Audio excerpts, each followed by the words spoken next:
croisé. Bon, bonsoir à tous. Merci de nous rejoindre pour cette conférence assez réduite, puisqu'on a pris le parti de faire une intervention assez courte, flash, d'1 heure. On a calibré sur ce format-là, avec des témoignages forts, puisqu'on a la chance de recevoir des personnalités du sport de haut niveau aujourd'hui avec nous. Vous savez que c'est pour marquer la semaine de l'ostéopathie en France. Donc pour revenir à notre intervention, voilà une citation que j'aime particulièrement parce qu'il y a des notions de préparation, mais à la fois de performance dans cette citation. Aujourd'hui, je vais essayer de ne pas trop intellectualiser ma pratique. J'ai jamais trop aimé me mettre en avant parce que mon rôle, moi, c'est toujours d'être dans le staff médical, cloisonné. Et nous, les personnes du staff, et discrètement, il y a quelqu'un qui fait aussi partie du staff médical de l'Olympique de Marseille qui va venir passer, donc, que je vous présenterai tout à l'heure. J'ai plutôt pour habitude d'être en retrait. C'est pas moi qui prends la lumière, pas du tout, mais j'ai pour habitude de travailler avec, d'être assisté d'un staff médical où il y a beaucoup de compétences et de gens qui interviennent avec moi. Donc c'est un peu difficile pour moi de m'exposer aujourd'hui en tant qu'ostéo, mais à la fois, je sais aussi que c'est le sujet. Donc il faut amener du contenu, il faut vous amener des informations. Mais c'est pas le moment que je préfère, parce que, encore une fois, c'est vraiment difficile d'intellectualiser les choses, et il y a quelque chose qui me dérange dans l'exposé de ce que moi je peux pratiquer au quotidien, parce que je ne suis pas le meilleur ostéopathe du monde, je ne suis pas le meilleur ostéopathe de France. J'ai certainement bénéficié d'un concours de circonstances à un moment où il fallait que je sois là. Alors évidemment que j'ai saisi les opportunités, et évidemment que mon sérieux, mes compétences ont très certainement fait la différence à maintes reprises, mais il n'y a pas que ça. Voilà. Et c'est parfois un peu réducteur de dire que l'ostéopathie de haut niveau, dans le sport de haut niveau, c'est l'ostéopathie de référence. C'est pas forcément toujours le cas. Voilà pour ma petite présentation. Je vais vous présenter les sujets là, qui sont pour moi les pistes de réflexion qu'on peut aborder aujourd'hui. C'est des thématiques qui dépassent le cadre pratique. J'ai décidé de vous exposer plus des savoir-être que de la technique. Vous savez, dans l'ostéopathie aujourd'hui, on a pour habitude d'aller chercher des compétences pratiques pour être meilleur, et c'est ce qu'il faut continuer à faire. Mais il y a aussi une personne ici présente ce soir, que je salue, que je remercie, c'est M. Jean-Luc Guerre, au fond, les bras croisés, qui est le podologue de l'Olympique de Marseille. Moi, j'y suis depuis 2008, tu y es depuis 20 ans, donc il a 3 ans de plus d'ancienneté que moi. Robin, tu le connais bien, il t'a accompagné sur de nombreux sujets, bien plus que des semelles. Et donc l'idée, c'est d'essayer de vous apporter des informations vraiment qui dépassent le cadre pratique et qui touchent vraiment les savoir-être. Pour ce faire, j'ai demandé, comme vous le savez, comme vous les voyez, à 2 sportifs qui sont pour moi plus que des sportifs de haut niveau, qui sont vraiment des sportifs dans l'âme, des gens qui sont responsables, impliqués dans leur sport et qui ont tout mis en œuvre pour savoir quels pouvaient être les éléments qui allaient les aider à être toujours plus performants, à tenir dans la longévité, bref, à être vraiment, vraiment pleinement impliqués dans leur sport. Il y a plusieurs profils quand on travaille dans le sport de haut niveau. Pour moi, les profils que vous avez en face aujourd'hui, ce sont des gens de référence. Donc je moi, je les remercie infiniment d'être là ce soir parce que ce n'est pas un exercice qui est facile. Pour eux, les choses innées, c'est d'être sur un terrain ou d'être dans l'eau et d'être performant. Et je sais qu'ils ont accepté de venir pour participer à un échange parce que c'est quelque chose d'important aussi pour eux. Donc, je te laisse la parole pour te présenter. Je pense que pour ta carrière, enfin pour ton parcours de sportif. D'abord, merci. J'apprécie ces mots. Écoutez, moi, je suis un ancien joueur de foot professionnel. J'ai arrêté ma carrière depuis maintenant 1 an. Je suis né à Marseille. J'ai commencé très jeune à l'Olympique de Marseille. J'ai eu la chance de jouer aussi au Vélodrome et pour ce club. J'ai joué aussi à Los Angeles, en Chine. J'ai eu un parcours assez atypique et j'ai eu la chance de rencontrer dans mon parcours des personnes comme Gilles, comme Jean-Luc, qui m'ont permis d'avoir eu la carrière que j'ai eue, malgré le bon nombre de blessures pour ma part que j'ai eues. Mais voilà, sans eux, c'est vrai que ma carrière aurait été sans doute différente. Mais voilà, j'ai rencontré aussi pas mal malheureusement je dirais, mais pas mal de docteurs, de chirurgiens, mais qui font partie bien évidemment du sport de haut niveau. Et voilà, pour ma part, voilà, je suis très content d'être ici et de partager avec vous mon expérience. Bonsoir à tous, c'est un honneur aussi pour moi et vraiment un plaisir d'être avec vous tous ce soir. J'espère que ce sera un bon moment de partage et d'échange. Moi je m'appelle Hugo Crouzilla, je suis également né à Marseille, joueur de water-polo professionnel au Cercle des nageurs de Marseille et en équipe de France depuis 2008. J'ai joué en Hongrie, en Italie, au Monténégro, à Aix-en-Provence et là je suis revenu à Marseille depuis 2019. Et comme l'a dit Romain, j'ai eu la chance dans mon parcours de faire la connaissance de Gilles. Ça fait pas mal d'années maintenant qu'il me suit depuis que j'ai 17 ans, je pense. J'en ai 34 aujourd'hui, donc ça fait un bon bout de chemin. Et il m'a permis aussi de comprendre parfois quels sont les détails, mais ces détails si importants qui permettent, ce qu'il a évoqué avant, de tenir dans le temps et de progresser. De progresser chaque jour. Je pense qu'on aura l'occasion de parler de quelques anecdotes ou de certains éléments dont il m'a fait prendre confiance tout au long de ma carrière et qui m'ont permis de durer encore aujourd'hui, j'espère encore pendant 3-4 ans.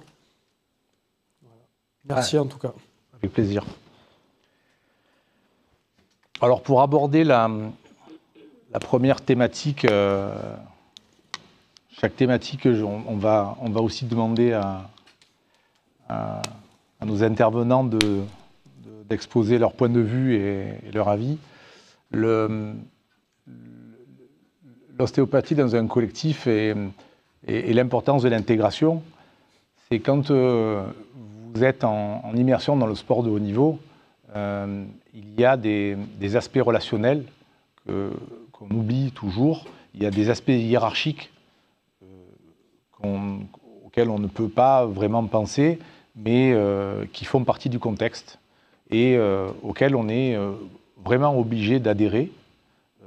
On n'a pas le choix. On est avec le staff médical de l'Olympique de Marseille et notamment avec mon compère Jean-Luc depuis de nombreuses années. On a, je ne sais pas si on peut qualifier ça de chance, mais on fait partie des plus anciens du staff médical aujourd'hui et pour ceux qui connaissent un peu l'histoire du club, vous savez qu'on a quand même passé pas mal de tempêtes et de changements et à chaque fois c'est une remise en question. À chaque fois c'est un nouveau staff sportif, à chaque fois c'est un nouveau staff technique, à chaque fois c'est un nouveau staff médical et vous devez vous adapter. Qu'est-ce que ça veut dire que de s'adapter? Qu'est-ce que ça veut dire que s'intégrer? Ça veut dire que vous avez à chaque fois des nouvelles prérogatives. À chaque fois, les dés sont rebalancés et les cartes sont redistribuées et vous devez clairement redéfinir la limite de vos compétences. C'est-à-dire qu'aujourd'hui, vous ne vous posez pas la question. L'ostéopathie, une séance d'ostéopathie, c'est une séance d'ostéopathie. La pratique ostéopathique, c'est la pratique ostéopathique que vous apprenez, que vous exercez au quotidien. En fait, non.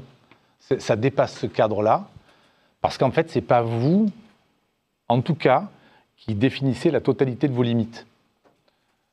Et là, vous êtes sous la gouvernance, sous la direction d'un staff médical et d'un médecin, en fait, d'une organisation qui va vous amener plus ou moins de crédit. Vous savez, moi, c'est là où j'ai mesuré ma position, pour vous donner une anecdote.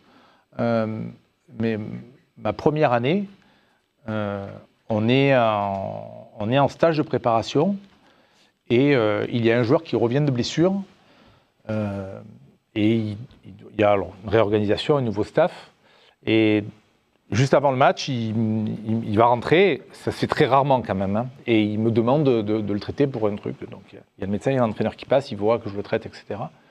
Et le médecin vient me voir, il me dit, mais tu l'as traité, il est OK pour toi? Est-ce que pour toi, il peut jouer, il n'y aura pas de problème, il est OK pour démarrer? Et là, je sais que ce n'est pas de ma responsabilité, ça. Parce que ça, c'est le staff médical, c'est une discussion, c'est le médecin qui l'évalue. Et le médecin, qui me met un gros coup de pression, me dit, parce que là, le coach est venu, il ne veut absolument pas qu'il y ait une rechute. Et là, c'est là que je me suis rendu compte de la position que je pouvais avoir, à la fois de l'importance de participer à une telle aventure et d'être dans une telle institution et dans un tel contexte de haut niveau. Mais c'est là où je me suis dit aussi, il va bien falloir déterminer tes limites. Parce que ça, c'est ce qui va faire la différence. Alors, heureusement, il est rentré, il a joué, il a mis un but. Donc, heureusement, j'ai eu de la chance, il est venu me voir à la fin, il m'a dit, tu t'en es bien sorti, mais ça aurait pu être... Parfois, ça peut être un concours de circonstances malheureux.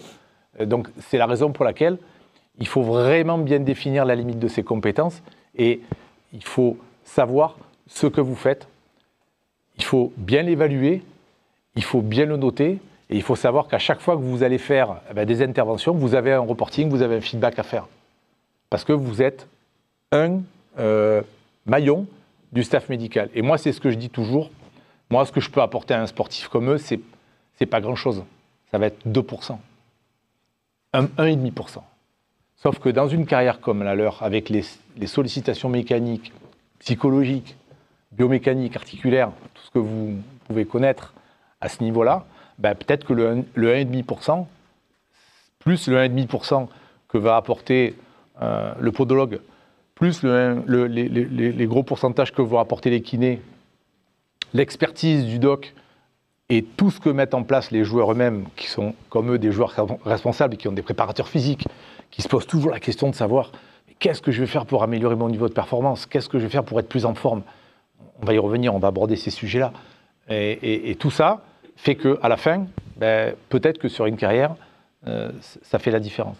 Donc, s'intégrer dans un staff, c'est mesurer la position d'un médecin, travailler en collaboration avec des kinésithérapeutes, travailler en collaboration avec, bien sûr, le podo que vous connaissez, un nutritionniste, un psychologue, être un peu plus à distance du staff sportif parce le staff médical, c'est relativement hermétique. Mais vous travaillez encore une fois sous la gouvernance du staff technique, le staff sportif avec l'entraîneur et tous les assistants et la direction du club. Et vous êtes en immersion sous contrainte. Pensez que c'est de la libre ostéopathie, c'est pas du tout ça. Ce que je pratique, moi, à l'Olympique de Marseille, sur les sportifs de haut niveau comme ça, c'est 15% de notre pratique. Large. Quand on est en cabinet, qu'on part dans tous les sens, qu'on fait son propre diagnostic, qu'on lâche ses propres mots et qu'on lâche sa propre analyse, c'est pas possible. Dans une structure de sport de haut niveau, c'est pas possible. Chaque mot, chaque geste peut être analysé. Parce que avant toutes les thématiques qu'on va aborder tout à l'heure, il y a des choses qui se jouent et qui sont importantes. Moi, je ne sais pas quelle est votre expérience dans les dans les staffs, dans les différents staffs que vous avez pu rencontrer, et quel est le poids que peut avoir l'ostéopathie dans les staffs que vous avez vus, mais elle n'a pas partout le même poids. Je commence ? Alors moi, c'est vrai que je l'ai vu déjà avec toi à l'Olympique de Marseille. Je vais parler de ce que j'ai vécu à l'Olympique de Marseille, parce que ce sera plus facile pour tout le monde. Mais c'est vrai que j'ai vécu, moi, de l'intérieur, déjà en tant que joueur, une certaine pression du résultat. Et vous, en tant que praticien, que ce soit Jean-Luc, toi, le médecin ou les préparateurs physiques, j'ai vu la pression que le club a pu vous mettre. Je pense que tu l'as encore à l'heure actuelle. Oui. Mais c'est vrai que ça demande beaucoup pour vous. Parce qu'au-delà de l'aspect humain, en tant que joueur ou en tant qu'ostéopathe, il y a la pression du résultat, tout simplement. Et on ne peut pas faire autre chose que d'y aller. Non, il faut l'accepter, il faut y aller. Mais c'est vrai que ça peut être parfois délicat quand même. Parce que moi, j'ai vécu des moments où j'allais dans le bureau du coach avec que ce soit le préparateur physique ou... Alors, même pas ça va, même pas comment tu te sens, c'est tu joues pas. Donc, c'est compliqué à encaisser. Et vous l'avez aussi, cette pression-là, du coup, parce que finalement, on a besoin de vous pour être au maximum de notre potentiel, je dirais, pour être performant le week-end. Mais après, il y a quand même des petits facteurs que nous, on doit encaisser aussi. Quand tu dis, toi, tu peux pas savoir si je peux jouer ou pas, ça va être mon ressenti à moi. Toi, tu vas faire le maximum pour que, justement, je puisse jouer. Mais après, le ressenti, le dernier mot, c'est moi qui vais l'avoir. Donc, c'est quand même délicat parce que ça vous demande, au-delà de votre spécificité d'être ostéopathe, médecin, préparateur physique, voilà, il y a cette pression-là qui joue aussi sur votre aspect mental. Et je pense que c'est important aussi. Au-delà, nous, on le sait, on commence. Mais après, on traite aussi en tout cas, la priorité au-delà du traitement du sportif de haut niveau, c'est le traitement de l'individu. Avant tout, oui. Et c'est pour ça que quand on rentre, moi je rentrais dans ton bureau par exemple, je sais qu'il y a peut-être aussi cet aspect peut-être psychologique aussi. J'allais pas voir MC, mais... on a eu pareil. Mais on se parlait et puis il y a ce truc et après voilà, c'est... Donc il y a aussi cette dimension-là, qui est importante. Elle fait partie du soin. Oui. Intégrante. Et elle est importante aussi parce qu'il y a des limites à ne pas dépasser. Moi, je ne suis pas psy. Hein. Oui. Mais par contre, l'échange sur toutes ces sphères-là, ces niveaux-là, il est vraiment important. Il va apporter un plus aussi dans ton... Bien sûr. Dans ta pratique. Bien sûr. Puis moi, ça a été important à un moment donné de comprendre votre psychologie. Moi, quand je reçois un joueur qui est dans une phase... qui est en prêt ou qui est en période de mercato, qui veut partir, tu sais très bien que tu n'es pas dans la même posture psychologique. Bien sûr. Ça n'a rien à voir. Et ça change beaucoup de choses. Ah oui, complètement. Moi, je pense qu'au niveau de la pression, c'est pas la même chose parce qu'il n'y a pas c'est pas l'Olympique de Marseille et tout ce qu'on connaît autour. Mais c'est vrai que Gilles, on n'en a jamais vraiment parlé.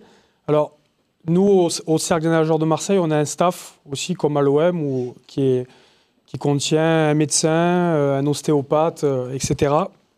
Mais j'ai décidé, par rapport à la relation que j'ai avec Gilles et la confiance que j'ai surtout en lui, par rapport à ses compétences, en accord avec le club, de continuer à travailler avec lui.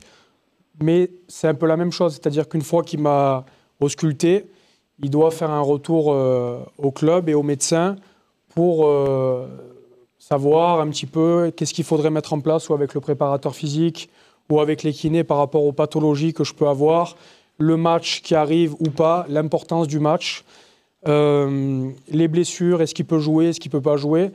Et en effet, comme l'a dit Romain, nous les athlètes, on n'y pense pas trop peut-être parfois, mais quelque part, au moment où il nous ausculte, c'est un petit peu comme s'il avait le moteur d'une voiture à remettre en route pour aller faire la course, et ça doit être une certaine pression. Et pour ma part, l'ostéopathie, comme je l'ai évoqué tout à l'heure, ça a pris une place super importante. Je pense que c'est l'aspect médical que j'utilise le plus, et c'est devenu un peu le centre de tout pour moi, parce que Gilles va être capable ou pas, et c'est là que c'est super bénéfique pour moi, parce qu'il ne va pas s'aventurer dans des domaines qu'il ne connaît pas ou à tout prix vouloir me dire c'est ça ou ça. Parfois, il ne sait pas et il le dit. Et surtout, quand ça marche, il ne va jamais me dire que c'est grâce à lui, même s'il y a beaucoup de choses qui le sont. Et souvent, les séances d'ostéopathie en fait, me permettent de savoir, grâce à Gilles, est-ce que mon état de forme il est bon, en plus de la blessure pour laquelle ou pas je veux venir. Mon état psychologique, est-ce que je vais avoir besoin plus de forcer sur le bain froid, de ralentir un petit peu l'entraînement, ma qualité de sommeil. Enfin, il y a énormément de détails et je pense que ça centralise tout maintenant. Et parfois, comme l'a évoqué Romain aussi, il y a cet aspect psychologique où je vais au cabinet et la partie échange va être plus bénéfique que la partie sur la table, parfois. Donc ça a pris une place extrêmement importante dans ma vie d'athlète et même dans ma vie personnelle. L'aspect technique, ostéo, bien sûr qu'il peut être... il peut très vite s'élargir. Au-delà de la technique propre sur l'aspect articulaire, dans le sport de haut niveau aujourd'hui, de plus en plus, il y a des approches systémiques, globales, qui se développent. Là, je sais que j'ai affaire à une majorité d'initiés dans l'auditoire, donc je suis très à l'aise avec vous. Il y a de plus en plus d'approches crâniennes et de plus en plus d'approches viscérales. Qu'est-ce que ça veut dire ? Ça veut dire que les sportifs de haut niveau commencent à vraiment connaître l'ostéopathie. Et c'est exactement ce que disait Romain et ce que disait Hugo, ils connaissent leurs besoins. Et l'ostéopathie très réduite, ostéo-articulaire, alors, pour moi, ça n'a jamais été que l'ostéopathie, mais ils sont vraiment en demande. Alors, pourquoi ? Je suis là pour donner mon avis, donc je vais vous le donner, tout simplement parce que les approches de ces systèmes sont des moyens de réguler l'organisme par rapport au cycle, aux phases d'entraînement et au calendrier des saisons, tout simplement parce que c'est pour nous le meilleur moyen de toucher le système nerveux végétatif, cette petite horloge qui est à l'intérieur et qui nous permet de nous réguler. Et nous, grâce à ces outils, ces axes, crâniens ou viscérales, ce sont des choses qui sont vraiment pour nous très très importantes et qui permettent justement de préparer au mieux la machine, le sportif, la machine, à la phase de pré-compétition, monter vraiment son système pour qu'il soit prêt à rentrer sur le terrain avec les dents et qu'il soit dans un état qui soit propice à l'action, ou la phase de post-compétition, où il faut vraiment qu'il s'effondre pour générer de la fatigue, mais à la fois pour récupérer. Parce que si on fait l'inverse et qu'on le stimule alors qu'il vient juste d'avoir une compétition, la compétition suivante, c'est sûr qu'il ne sera pas performant. Et tout ça, c'est des choses qu'on ne peut pas percevoir. Mais aujourd'hui, le sportif, il commence à être de plus en plus éveillé. Mais au-delà de cette technicité, et ça, je vous en ai parlé, mais ça, c'est vraiment l'aspect technique. Encore une fois, il y a cette notion de responsabilité que Hugo a très très bien introduite, c'est l'histoire des limites. Il ne faut pas faire ce qu'on ne sait pas faire. Des erreurs, j'en fais tous les jours. J'en ai fait, c'est ce qui me permet d'apprendre, c'est ce qui me permet de progresser. Tout comme un footballeur ou un poloiste, il y a des jours où il est mieux à l'entraînement, où il est mieux en match, où il fait des bons matchs, il fait des mauvais matchs. Ben moi, des fois, je fais des bonnes séances et des fois, je fais des mauvaises séances. La seule chose, c'est que quand je fais une mauvaise séance, ben, il faut que je puisse me le dire. Il faut que je puisse définir la limite de mes compétences, me dire là, tu es passé à côté de quelque chose. Il y a de l'échange entre nous, au niveau staff médical, puisqu'on est très très régulièrement dans un bureau fermé, notamment avec mon compère, où on ferme la porte et on se fait un point où on discute de joueurs et on discute de notre approche et on discute de ce qu'on doit mettre en place. Éventuellement pour se remettre en question, parce qu'on peut passer à côté de certaines choses. Mais je dirais que cette capacité à définir ses limites et à ne pas aller où il ne faut pas, ça c'est très important parce que lorsque vous allez ouvrir la porte et que vous allez échanger avec un kiné qui va prendre le relais sur le soin du joueur, il faut que vous puissiez lui donner des informations, il faut que vous puissiez les formaliser, les verbaliser. Au médecin, c'est pareil parce qu'il y a aussi une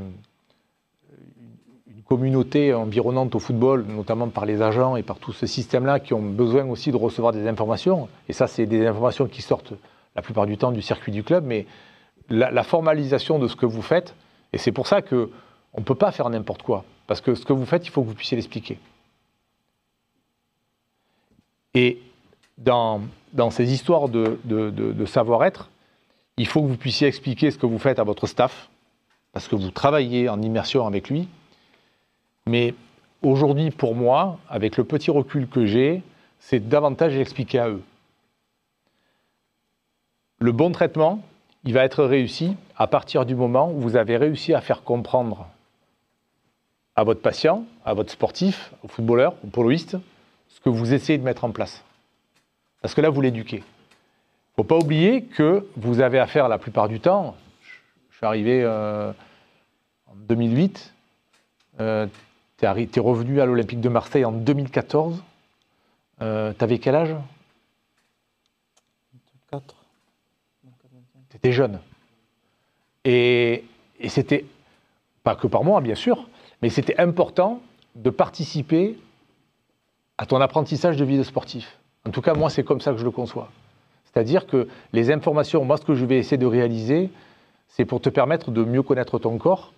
Et il a toujours été très, très important d'élaborer un message que mon interlocuteur puisse comprendre. Et là, j'ai introduit un sujet qu'on va aborder tout à l'heure. Mais voilà. Donc, ça, c'est important. Et dans le message que moi, j'échange, au-delà de ce que je peux faire, encore une fois, techniquement, il y a moi ce que je veux faire passer, bien sûr, verbalement. Mais ça, c'est important. Que lui comprenne ce qu'on va toucher, ce qu'on va actionner et ce qu'on va essayer de mettre en place. Je ne sais pas si oui. vous êtes d'accord avec cette... Non, bien sûr. Enfin, en tout cas, moi, ce que je ressens et ce qu'il a dit, c'est que à chaque fois que je rentre dans le cabinet, Gilles, il me pose toujours des questions. Qu'est-ce qui s'est passé les derniers jours? Est-ce que tu as eu des matchs? Comment tu t'es entraîné? Est-ce que c'était intense, pas intense? Est-ce que vous avez voyagé? Je pense qu'après, il expliquera mieux, mais ça lui permet un petit peu d'avoir une image de ce qui s'est passé les derniers jours pour voir ce qu'il peut faire ou pas. Il me demande qu'est-ce qui va arriver dans les prochaines semaines. Pareil, des matchs, des entraînements intenses, pas intenses. Tu t'entraînes ce soir, pas ce soir. Et pendant la séance, il m'explique à chaque fois ce qu'il fait par rapport à ma blessure ou mon état. Est-ce qu'il essaye de relancer un peu mon système parce qu'il voit que je suis cuit? Et aussi, il m'explique, ok, peut-être que dans les 2 prochains jours, tu vas te sentir un petit peu fatigué. La prochaine semaine, essaye un petit peu. Alors bien sûr, c'est aussi mon ressenti, mais essaye un petit peu de ralentir à l'entraînement. Là, tu peux pousser. Essaye de te coucher tôt. Là, la dernière séance, c'était de surtout forcer sur le bain froid. C'est dur en hiver, mais c'est important. Donc voilà, et c'est vrai que je pense que les athlètes, vu que notre corps, c'est notre outil, c'est vachement important pour nous de comprendre en fait ce qui s'est passé pendant la séance. Non, pour revenir à ce que Hugo dit et ce que Gilles disait, c'est que moi, quand j'ai connu Gilles, donc en 2014, et quand j'entends Hugo dire qu'à 17 ans, il a commencé à te voir, c'est ça? Ouais, c'est ça. Moi, j'étais pas dans ça. Hein. Mais bien sûr. Je suis désolé, mais il a été beaucoup plus professionnel que moi dès le début. C'est pas le même sport, c'est pas le même contexte. Moi, je pensais qu'à jouer au foot. Donc, 17, 18 ans. Bon, après, j'ai eu malheureusement une opération du genou à 19 ans. Et là, on se rend compte que oui, effectivement, il faut commencer à prendre soin de son corps, avoir des personnes qui peuvent vous faire du bien. Et c'est vrai que je l'ai compris peut-être un peu tard par rapport à une carrière de footballeur où je pense que c'est pareil pour Hugo, mais 34, 35, 36 ans, en moyenne, c'est la fin. Peut-être que j'aurais pu tirer 2-3 années en plus, que ce soit au niveau physique ou mental. Si je les avais gagnés peut-être mental auparavant. plus solide que toi, je sais pas si ça existe. Peut-être, mais c'est vrai que voilà, moi, je pense que ma génération, puisqu'on a à peu près le même âge, j'ai pas l'impression qu'on était trop dans ça aussi. Non, pas du tout. Ça s'est démocratisé. Mais c'est ce que je disais. Maintenant, moi, depuis 2008, tu vois vraiment une conception par rapport, enfin en tout cas, un point de vue par rapport à l'ostéopathie. Je parle que des joueurs, parce qu'on pourrait parler d'autres choses, mais qui a vraiment évolué. Oui, l'approche est différente. Ça n'a vraiment plus rien à voir. C'est-à-dire qu'en 2008, c'était le joueur, il rentre, fais-moi craquer 3 vertèbres là, parce qu'il faut que j'ai joué. Là, c'est fini ça. Aujourd'hui, il rentre, il veut un traitement de fond, il veut vraiment qu'on rééquilibre la machine. Et on sent, il y a une culture. Alors, est-ce que c'est corrélé à la culture du bien-être qui arrive aujourd'hui? Je ne sais pas. Je ne vais pas aller jusqu'à cette analyse-là. Mais en tout cas, il y a vraiment une culture du métabolisme physiologique qui s'est vraiment installée. Oui, on fait comprendre aujourd'hui, il y a une vraie dès différence. Le plus jeune âge que si vous ne faites pas attention à ce que vous faites en dehors de l'aspect d'être dans l'eau, moi, sur un terrain, voilà, si vous ne le faites pas tout de suite, à l'avenir, ça va vous créer des problèmes. Mais il y a quand même encore beaucoup de jeunes joueurs qui ne suivent pas le modèle. Bien sûr, mais après, c'est au niveau du caractère, au niveau du professionnalisme, au niveau de tout ça. Mais c'est difficile aussi à un jeune de dire, voilà, tu dois faire ça, de leur faire comprendre. C'est comme un enfant de 7 ans. Quand on avait à 17 ans, tu étais un super-héros. C'est-à-dire que tu ne pensais pas à tout ça, tu voulais être que sur le terrain. Surtout jeune comme ça. Mais bien sûr, bien sûr. Tu peux jouer des matchs tous les 2-3 jours sans rien ressentir. Mais c'est après, justement, plus tu avances. Bon, je ne dis pas qu'on est vieux, mais dans le sport, en tout cas de haut niveau, à partir de 30 ans, les matchs commencent à se faire ressentir. Et s'il n'y a pas cet aspect-là des préparations physiques et de l'ostéopathie, la podologie, etc., on perd des années. Mais ça, c'est sûr. Bien sûr.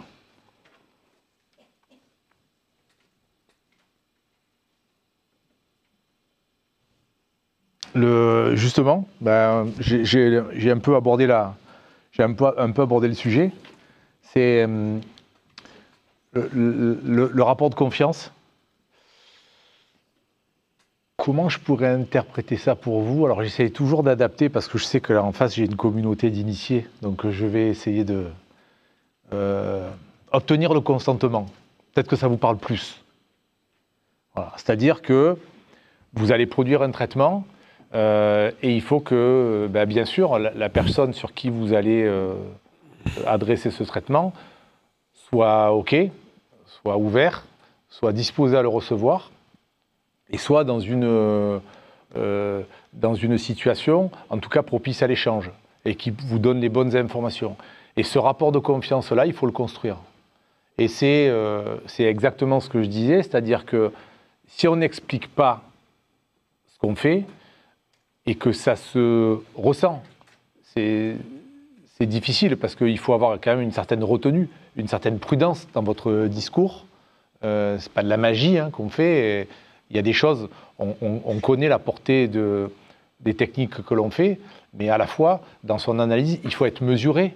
Et il faut essayer de se pondérer un peu. Mais c'est comme ça qu'on établit un rapport de confiance. Quand on va traiter quelqu'un, qu'on va traiter un joueur, un patient, un joueur, qui va ressortir, qui va aller sur le terrain, parce que là, pour le coup, j'ouvre une petite parenthèse, mais quand on dit on fait un traitement ostéo, il y a 2 jours de repos, vous imaginez bien qu'avec des machines comme ça, c'est pas possible. Et d'ailleurs, ce discours-là, c'est pas une réalité. On peut produire un traitement, avant un entraînement, un quart d'heure après, le joueur il va être sur le terrain. Voilà. Mais sauf que là, vous avez affaire à des patients, à des sportifs qui ont une perception ultra affûtée des informations que leur corps va envoyer. Et ça, alors pour nous, c'est une extrême richesse.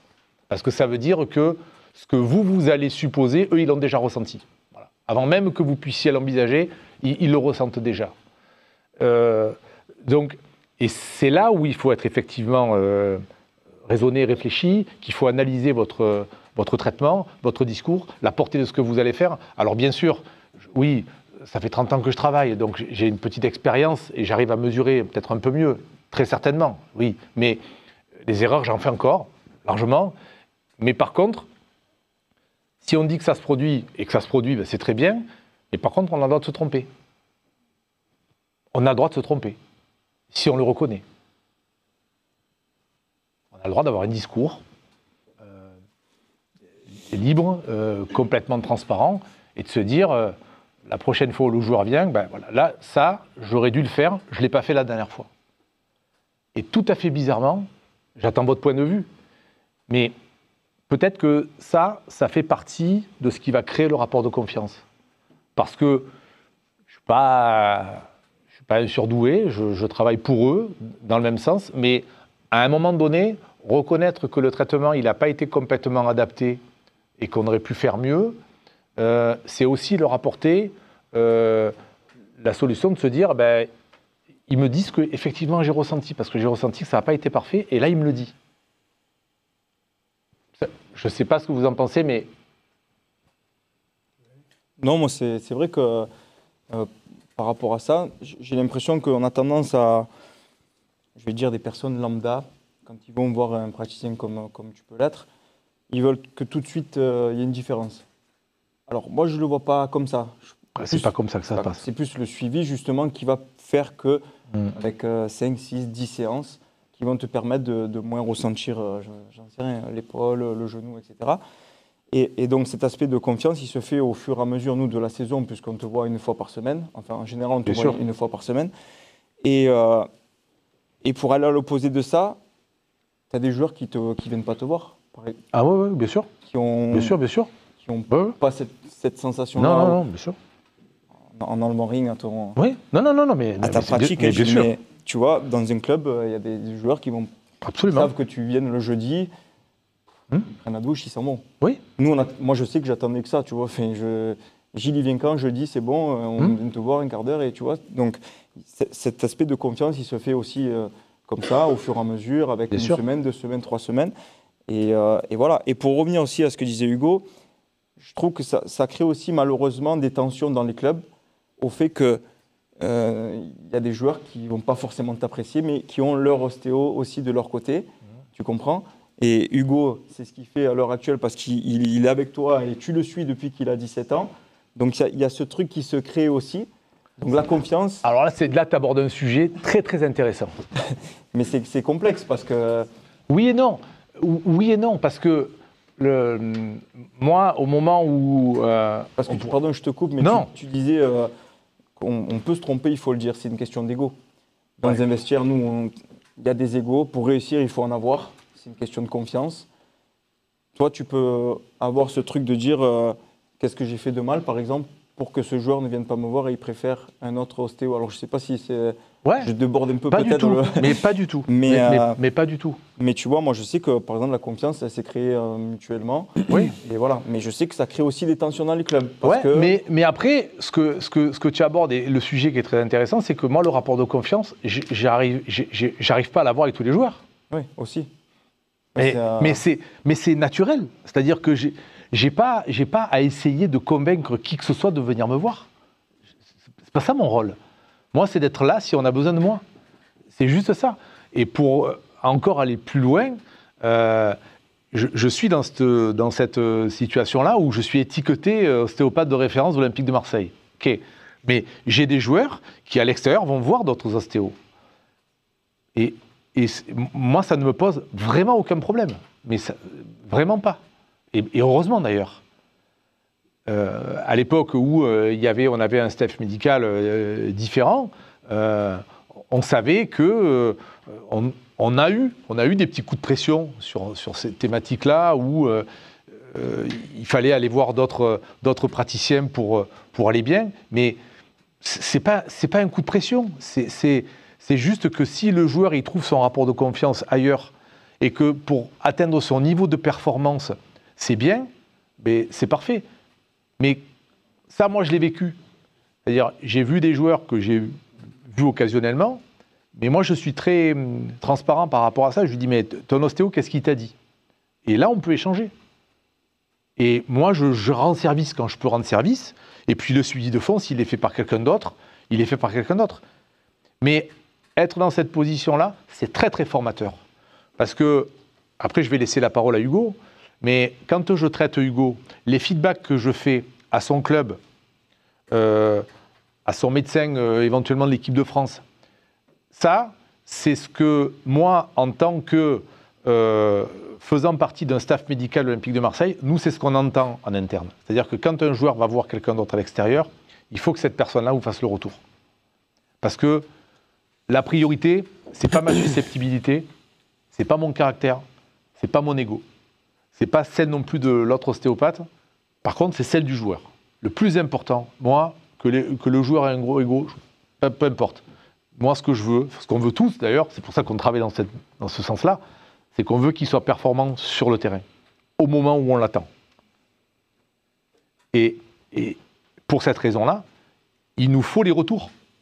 Par contre, si un joueur voit quelqu'un d'autre à l'extérieur, comme ça peut se faire, comme ça s'est fait, mais qu'il n'y a pas de retour, pour nous, c'est déroutant et c'est vraiment une situation bloquante. Parce que on ne peut pas prendre le relais au mieux pour le joueur, on ne peut pas l'accompagner dans les meilleures conditions, et ça devient très très compliqué. Et c'est très courant, ça. Non, après, moi je pense que ce soit en équipe de France ou avec Marseille, ils ont compris que Gilles, je le connaissais depuis très longtemps et que c'était fondamental pour moi, dans mon écosystème d'athlètes, de sportifs de haut niveau, de l'avoir à mes côtés. Et puis après, la confiance, Gilles, à chaque fois, il fait des retours au club et il n'y a jamais eu, à un moment donné, de sa part, de mauvais ego ou la sensation pour le club qui se mette un peu trop au-dessus du fait qu'ils viennent de l'Olympique de Marseille. Au contraire, il y a beaucoup d'humilité.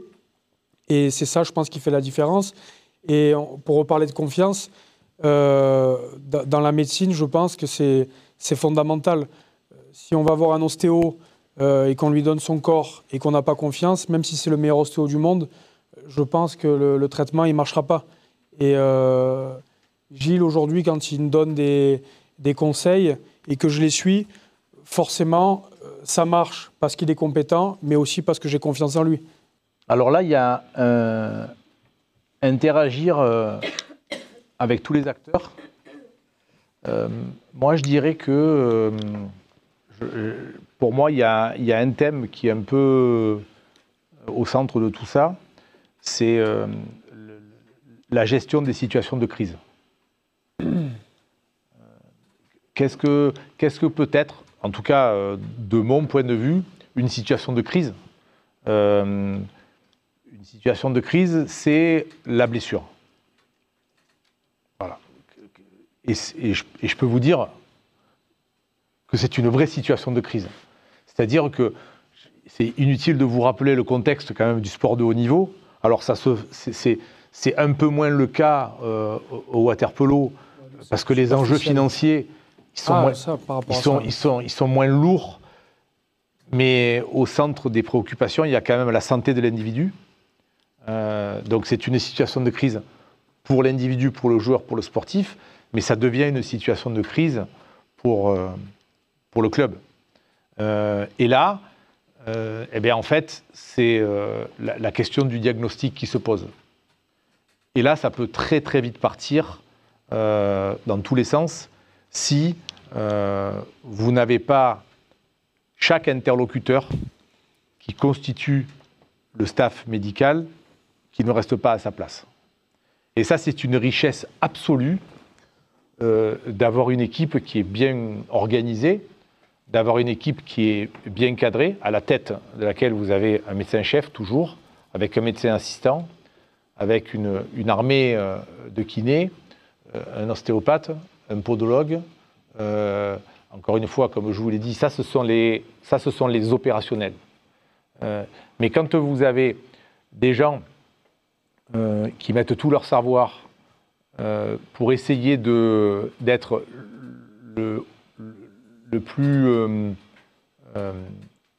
rapide dans leurs décisions et d'amener les éléments qui vont nourrir le diagnostic, parce que dans ce genre de situation, le diagnostic, c'est toujours une histoire systémique, c'est-à-dire qu'on donne tous notre avis, et au final, c'est le médecin qui va trancher, qui va prendre le joueur dans son bureau, comme tu as pu le vivre plusieurs fois, et qui va exploiter tous les éléments qu'on a pu donner, et on va trouver la plupart du temps la solution la meilleure, que le joueur soit pris en charge en interne par le staff, et ça c'est des choses que le commun des mortels ne peut pas vivre, ou alors qu'il soit pris en charge par quelqu'un de l'extérieur, parce qu'à partir du moment où il y a une blessure et où le joueur est pris en charge, moi c'est ce que je dis souvent à mes patients, je dis mais ne cherchez pas, vous ne pourrez jamais récupérer aussi vite qu'un sportif de haut niveau. Parce que la blessure, et malheureusement Romain pourra vous en parler, c'est quand elle est là, ils ont la chance d'avoir une personne du staff ou plusieurs personnes à leur disposition 4 à 6 heures par jour. Nous, le commun des mortels, on n'a pas ça. Donc quand on croit qu'on peut récupérer, nous, d'une entorse en 1 mois et demi, vous vous trompez. Hein. C'est pas vrai. Hein. C'est une vue de l'esprit. C'est dans l'inconscient collectif, c'est intégré comme ça, parce qu'on se dit, Romain Alessandrini, il a une entorse, il a récupéré en 4 mois, moi je peux le faire. Non.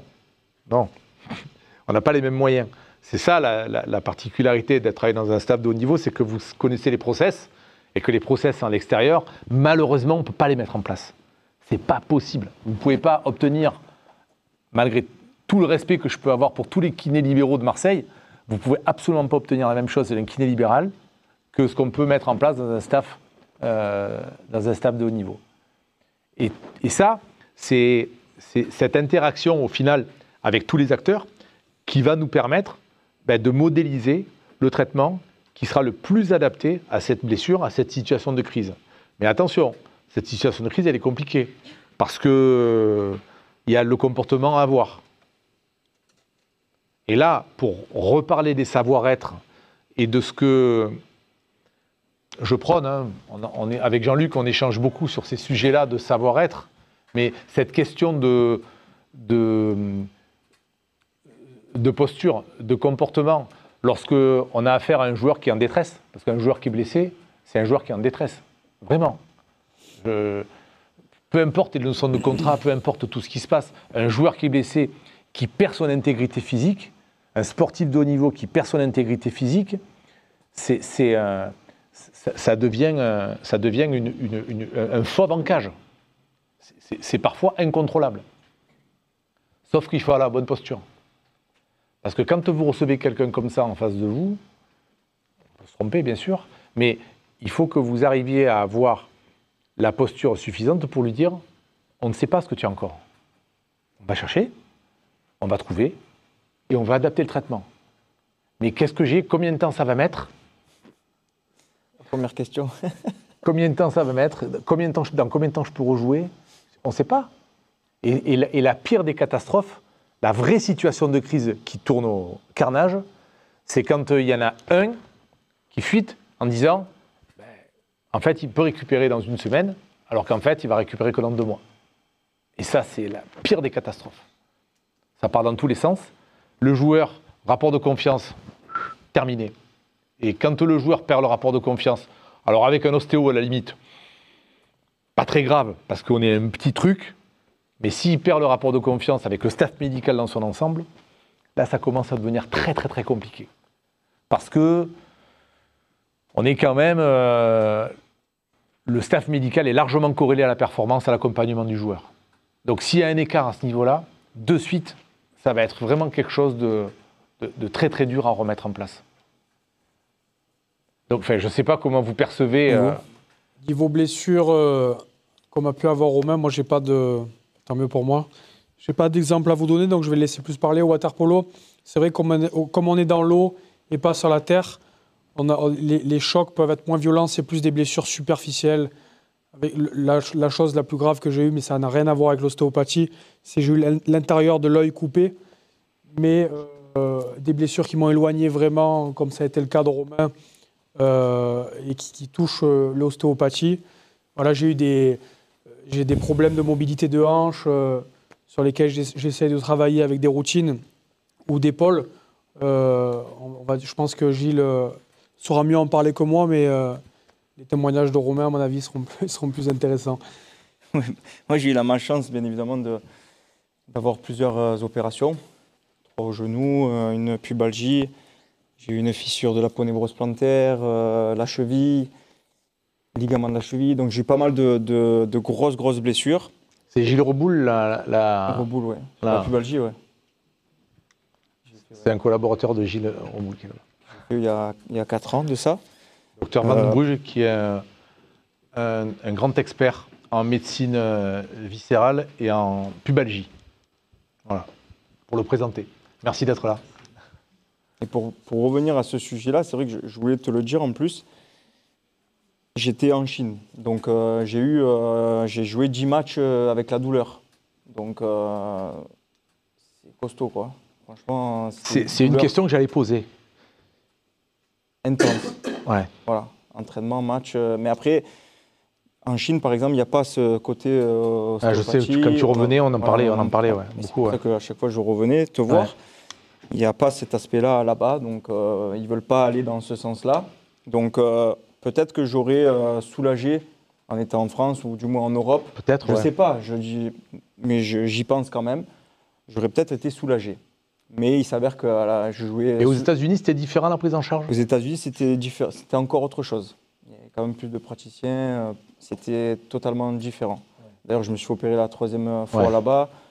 J'ai quand même envoyé un mail à Abdou Zbi pour avoir son retour, qui est un chirurgien aussi sur Marseille, qui m'avait fait les deux premiers. Mais voilà, j'ai eu aussi pareil ce rapport de confiance avec Abdou Zbi, qui est chirurgien. Et j'ai quand même envoyé un mail pour lui dire est-ce que cette blessure tu la connais, est-ce que tu peux m'aider, etc. Donc c'est pour revenir aussi au fait de parler avec tous les membres d'un staff. Et pour revenir à la pubalgie, c'était anti-inflammatoire, piqûre d'anti-inflammatoire dans la fesse pour pouvoir jouer. Et il s'avère qu'à la fin de l'année, je me suis fait opérer. Bon, et l'opération, on a envie de l'éviter. Bien sûr. Mais à un moment donné, tu peux faire ce que tu veux, tu es obligé tu dois passer par là. Et l'opération, il s'avère que bon, au bout d'un mois, plus aucune douleur. Mais pour revenir à tout ça, il y a cet aspect de crise. En Chine, c'était différent. Mais à l'Olympique de Marseille, comme tu disais tout à l'heure, quand le coach veut te faire jouer, tu peux avoir l'ostéo, le médecin, le podologue dans le bureau. Tout le monde peut être avec le joueur, mais si le coach a envie de te faire jouer, il va te mettre la pression, il va vous mettre la pression au staff pour que tu joues. Mais c'est quoi après le niveau d'après? C'est l'anti-inflammatoire, c'est les piqûres, et voilà. Donc c'est ça. On a peur de décevoir aussi en tant qu'athlète. Bien sûr, mais quand tu parlais de l'aspect aussi humain, à un moment donné, vous êtes un peu le tampon entre cette sphère. Ouais, c'est notre rôle après. C'est votre rôle, mais il y a cette sphère de pression du résultat, vous et nous. Ben, elle est difficile à supporter parce qu'à un moment donné, tu gardes quand même cette relation de soignant. En fait, cet ADN de soignant où la performance, de toute façon, c'est dépasser les limites. C'est dépasser nos limites à nous en tant qu'ostéo, eux, ils les dépassent sans arrêt. Donc, ça a quand même quelque chose d'un peu destructeur sur le plan physique. Ils dépassent leurs limites tous les jours. Donc, il y a forcément des conséquences. Et moi, j'allais vous poser une question. Il y a une notion entre entre prudence et performance. Est-ce que vous avez forcément joué blessé, avec des douleurs? C'est un peu tout le temps. Ce que j'allais dire quand... Non, mais quand tu... Merci. Vous avez vu, ça fait drôle de l'entendre. Hein. Ça fait drôle de l'entendre parce qu'on se dit toujours. Mais c'est pas concerté. Ouais, mais c'est les mecs qui n'ont jamais rien. Mais non, en fait. Mais quand il parlait de douleur, c'est en fait, j'ai l'impression qu'il y a tout le temps un nouveau truc. Et personnellement, par rapport à la question que tu poses, et du coup, je passe souvent par toi. même en dehors des séances, parfois je sors d'un entraînement, je lui écris à 23h. Ben, c'est toujours de savoir, j'ai mal, est-ce que c'est risqué en fait? C'est souvent la question que je te Bien pose. sûr, bien sûr. Ou quand je viens te voir, est-ce que si ça me fait mal, je peux continuer? En fait, la douleur, à la fin, on est habitué à jouer même avec des douleurs parfois insoutenables, mais c'est juste, en tout cas personnellement, de savoir est-ce que le fait que ça me fasse mal, ça peut s'empirer. Et à partir du moment où parfois il me dit non, ça peut pas être pire, Ouais, ça te petit déclic t'acceptes aussi. que c'est la douleur, ça pourra pas aller plus loin et tu serres les dents. Après, l'évaluation du risque, dans le contexte médical, la prise en charge médicale, l'évaluation du risque, aujourd'hui, c'est un vrai sujet. Hein. C'est-à-dire que, voilà, il faut, encore une fois, c'est vraiment corrélé à la limitation, à la limite de vos compétences. Ça c'est vraiment quelque chose qu'il faut être capable de mesurer. C'est-à-dire que quand, moi, on échange et il me dit « est-ce que je peux y aller ?» et que je lui dis « oui », j'ai le droit, à un moment donné, de dire « je ne sais pas ». Ouais, ça peut arriver aussi. Voilà. À partir du moment où il me dit non, il n'y a pas de risque, j'ai plus aucun doute. Oui. Non, parce qu'il y a un... Non, mais je sais que je peux foncer comme un cheval, mais du coup, il y a plus parce qu'il n'y a pas de... parce qu'il y a le rapport de confiance, mais... C'est ce qu'on disait tout à l'heure. Mais après, je pense qu'il a appris avec l'âge aussi, je ne sais pas pour toi, Hugo, mais moi, je sais qu'avec l'âge, j'ai appris à connaître mon corps aussi. Ah, bien sûr. Donc, bien sûr. à un moment donné, et c'est ce que je dis aux plus jeunes à l'heure actuelle, je leur dis la première des choses à faire, c'est de comprendre son corps, en fait. Quand tu as fini ton week-end avec le match, le lundi, comment tu te sens? Et le mardi, est-ce que tu peux t'entraîner ou est-ce que tu as mal? Est-ce que c'est une douleur qui va te permettre de continuer ou pas?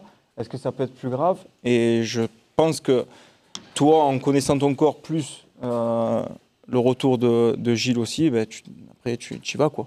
Oui, on apprend toujours, mais c'est vrai qu'arrivé à un certain âge, avec toute l'expérience, on sait souvent de quoi on a besoin, ce qu'on peut faire ou pas, ce qui est risqué ou pas à tel moment de la saison.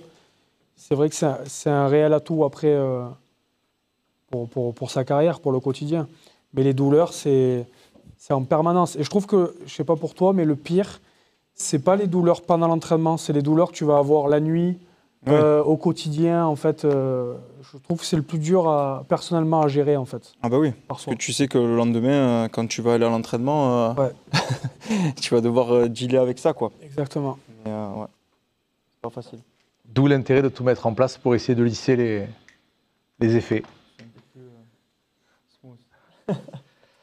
Donc là, il y a un sujet dont on ne peut pas s'affranchir quand on travaille dans le sport de haut niveau, c'est la maîtrise des indicateurs de la performance. Alors, il y a une liste assez importante. En gros, qu'est-ce que ça veut dire un indicateur de la performance? C'est des outils qui sont mis en place pour atteindre les objectifs et mettre les joueurs et les individus dans les meilleures conditions. Alors, il y en a un certain nombre que j'ai énumérés là, qui sont des points sur lesquels nous, on agit en tant qu'ostéo, sur lesquels qui nous intéressent, puis certains sur lesquels on peut agir. Mais vous voyez aussi, et c'est pour ça que j'ai mis ce slide, c'est que le bilan ostéopathique est réellement référencé comme un indicateur de la performance. Qu'est-ce que ça veut dire? Ça veut dire que, un peu comme ce qu'on disait tout à l'heure, c'est là où ça doit rentrer dans l'éducation du joueur, c'est que se faire suivre par ostéopathie, faire des séances régulières d'ostéopathie, pour une raison qui va arriver un peu plus tard, c'est se garantir d'éviter des blessures, de tenir le plus longtemps possible et d'être performant. Voilà. Donc ça, c'est vraiment quelque chose d'important et je voulais le souligner parce que faire partie des indicateurs référence de la performance, c'est quand même quelque chose qui est notable. Après, vous en avez bien sûr d'autres et qui sont indirectement liés à notre pratique, comme la flexibilité, comme la mobilité, et bien sûr, moi, quelque chose qui m'intéresse particulièrement dans ma pratique, c'est la qualité du sommeil, puisqu'on échange beaucoup sur cette notion-là. C'est une des premières choses, bien sûr la nutrition aussi, mais le niveau de fatigue. Ça, c'est pour avoir beaucoup travaillé sur cet aspect-là, pour continuer à travailler, puisque vous avez quelque chose qui vous aide à déterminer le niveau de fatigue qui s'appelle la variabilité cardiaque, les suivis HRV, où le suivi de la variabilité cardiaque peut vous permettre de mesurer l'état neurovégétatif et donc d'anticiper des phénomènes de fatigue, donc de pouvoir diagnostiquer des syndromes de pré-fatigue.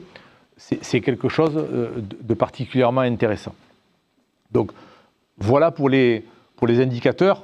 Moi, je sais que, Hugo, tu en utilises beaucoup, qui sont organisés comme des outils de référence dans ton club. Et je sais que tu te bases beaucoup là-dessus aussi. Ça peut être parfois un peu frustrant parce que quand on le fait, ça n'arrive pas tout le temps, mais on peut arriver à l'entraînement, se sentir super bien et le staff ils vous disent ah, ton HRV, là, tu es en rouge, tu ne peux pas t'entraîner. Et donc, c'est vachement frustrant, mais après, je ne maîtrise pas toutes les données et la façon dont ça marche, mais c'est vrai que c'est vachement intéressant parce que, justement, parfois, on se sent vachement bien et grâce à cet outil et plus l'ostéopathie, on peut en effet voir une fatigue qui peut arriver et du coup, ça peut permettre au staff de prévenir et de peut-être s'entraîner un peu plus facile ou de travailler sur de l'aérobie un petit peu pour relancer le système. Mais il m'arrive aussi d'avoir des consultations où Gilles me dit prépare-toi, à mon avis, là, je sens, je te connais, les 3-4 prochains jours, tu vas avoir un gros contre-coup. Mais du coup, c'est cool parce que quand j'ai le contre-coup, je ne suis pas surpris, je ne m'inquiète pas. Je sais que c'était prévu et je l'accepte mieux, en fait. Mon organisme et la partie psychologique l'intègre mieux et donc ça ne génère pas, en fait, de stress. Donc, contrairement à Hugo, moi, c'est vrai que mes dernières années en Chine, honnêtement, je n'ai pas eu la chance d'avoir tout ce système-là. Ce système autour. Qui m'ont permis d'optimiser mon potentiel au niveau physique.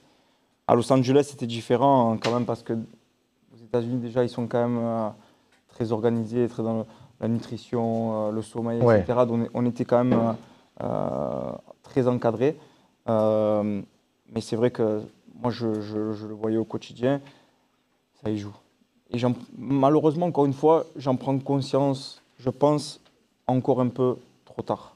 Dans le sens où je ne fais plus rien, mais je fais quand même, en termes de professionnalisme, je ne fais plus de foot. Mais en revanche, je fais du sport à côté. Et ma nutrition, mes horaires de sommeil, ce que je fais maintenant, je pense que j'aurais aimé le faire il y a quelques années de ça, quoi. Donc, c'est un peu frustrant aussi, comme tu disais tout à l'heure, mais pour moi, c'est frustrant parce que je le fais maintenant alors que j'ai plus rien à y gagner, entre guillemets, juste pour ma santé personnelle, si, je pense. pour la suite, tu vois. Mais bon, mais tout ça, je sais que maintenant, j'en prends conscience vraiment maintenant, quoi. Voilà. Et surtout, ce qu'on dit et ce que tu me répètes souvent, c'est qu'on parle beaucoup de tous les outils qu'on peut mettre en place en tant qu'athlète, dont cette fameuse ceinture HRV qui permet d'analyser la variabilité cardiaque. Variabilité cardiaque. Mais en vrai, s'il n'y a pas à la base le sommeil, la nutrition et l'hydratation, tous les outils qu'on va mettre en place autour, ils servent presque à rien, en fait. Alors, c'est parfait parce que... C'est parfait parce que moi, j'ai un truc que je voulais... là, c'est un sujet qui est directement pour vous. On parlait de sommeil, on est d'accord que c'est la base. Combien de fois, d'heures, on a passé à parler de la qualité du sommeil. Alors aujourd'hui, c'est quelque chose qui est très connu et reconnu, et qui est incontestable. Vous, quand tu as vécu ça, toi, cette pression-là, quand Hugo, toi aussi, tu vis des moments quand même assez intenses, comment vous gérez le sommeil ?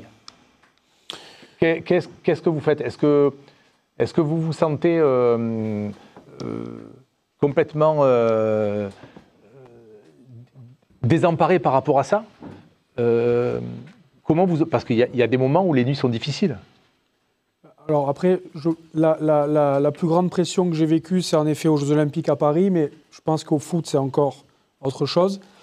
Mais c'est vrai que dès que je dors moins bien, vu maintenant que je connais l'impact que ça a en fait sur le corps, et enfin, l'importance que ça a, c'est vrai que tout de suite, je vais essayer de mettre des choses en place, une consultation éventuellement d'ostéopathie, qui va permettre, je ne sais pas comment, mais de me permettre de mieux dormir après, ou ça peut être les bains froids, et en fait de très vite trouver une solution pour vite rentrer dans... Ouais, la gouttière, c'était intéressant. En fait, pendant pas mal de temps, j'avais des migraines quand je me réveillais le matin, et je ne comprenais pas en fait pourquoi ça m'arrivait, parce que j'avais la sensation de super bien dormir, et je me réveillais avec des fonds de migraines en fait, qui traînaient toute la journée.